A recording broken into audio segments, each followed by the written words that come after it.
శ్రీకృష్ణ పరబ్రహ్మణే నమః.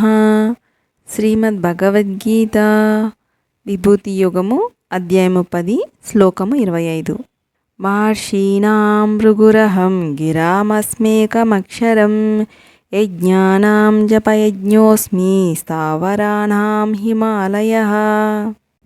తాత్పర్యము: నేను మహర్షులలో భృగు మహర్షిని.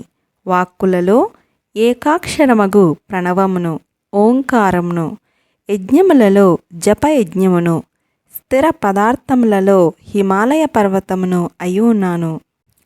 వ్యాఖ్య: గిరామస్మేకమక్షరం. వాక్కులు అనేకములున్నను ఏకాక్షరమైన ప్రణవమే, ఓంకారమే తానని భగవానుడు చెప్పుట వలన దానికెంత ప్రాముఖ్యత కలదో తేటతెల్లమగుచున్నది. 100 వాక్యములు ఉచ్చరించుట కంటే సారవంతమైన ఒక్క వాక్యము ఉచ్చరించుట మేలు, పుణ్యప్రదము. ఆ సారవాక్యే ప్రణవము. సమస్త మంత్రములకును అది ప్రాణము, సమస్త వేదములకును అది సారము, అది పరబ్రహ్మమునకు వాచకము. కావున జపించువాని పాపములను పోగొట్టును, అర్థమననముచే మోక్షమునకు కొనిపోవును.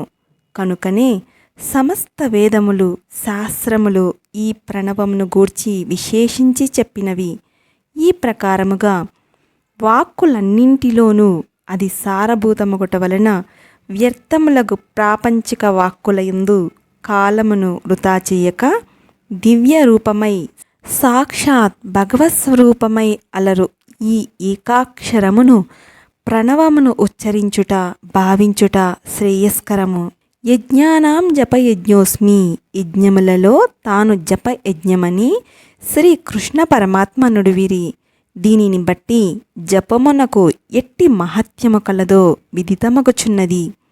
జపమును ఒక యజ్ఞముగానే చెప్పుట వలన అది మహాపవిత్రవంతమై చిత్తశుద్ధికరమైన గొప్ప క్రతువని స్పష్టమగుచున్నది. శాస్త్రములలో అనేక యజ్ఞములు చెప్పబడి ఉన్నను అవి అన్నీయు చాలా ప్రయాసతో కూడినవి. కావున అతి సులభమై సర్వులకును అందుబాటులో ఉన్నదై ఆచరణ సాధ్యమై ఏ విధమైన ప్రయాస లేనిదైనట్టి ఈ జపయజ్ఞము యజ్ఞములన్నింటిలోనూ మేటి అయి ఉన్నది. కనుకనే భగవానుడు దానినే తన రూపముగా వర్ణించిరి. ఇది ఖర్చులేని యజ్ఞము, పైగా అపరిమిత ఫలమునొసంగునది. ఇది చిత్తమును శుద్ధపరచి అనేక జన్మార్జిత పాపమును క్షాళనమునర్చి బ్రహ్మజ్ఞాన వ్యాప్తికి అనుకూలముగా ఉనర్చును. కాబట్టి ఇది మోక్ష ప్రాప్తికి అత్యంత సహాయకారిగా ఉన్నది. వెయ్యేలా ఇది సాక్షాత్ భగవత్స్వరూపమే అని పేర్కొనబడుట వలన జనులందరికీ ఇయ్యది అనుష్ఠేయమై ఉన్నది.